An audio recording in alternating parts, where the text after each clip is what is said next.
भारत में रॉकेट और ड्रोन से हमले की तैयारी कर ली गई थी।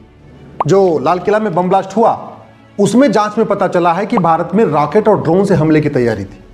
अब तक 15 लोग मर चुके हैं, 32 गाड़ियों का इंतजाम हो चुका था, 32 क्विंटल आरडीएक्स उसमें रखने की व्यवस्था हो गई थी। और अब पता चला है, जब 6 राज्यों में पूरी जांच की गई है, एनआईए पूरे देश भर में जांच कर रही है, कि यहां ड्रोन के जरिए लगभग 50 शहरों में एक साथ हमला करने की योजना थी।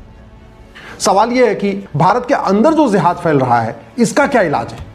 और अगर डॉक्टर आतंकवादी हो सकता है तो कंपाउंडर भी आतंकवादी हो सकता है, इंजीनियर आतंकवादी हो सकता है तो फिर तो पायलट भी आतंकवादी हो सकता है, अगर प्रोफेसर आतंकवादी हो सकता है तो स्टेशन मास्टर भी आतंकवादी हो सकता है। फिर तो भरोसा किस पे करें? तो इसका समाधान क्या है, यह किस पे कहीं चर्चा ही नहीं हो रही है। कोई भी इसके अस्थायी समाधान की बात नहीं कर रहा है।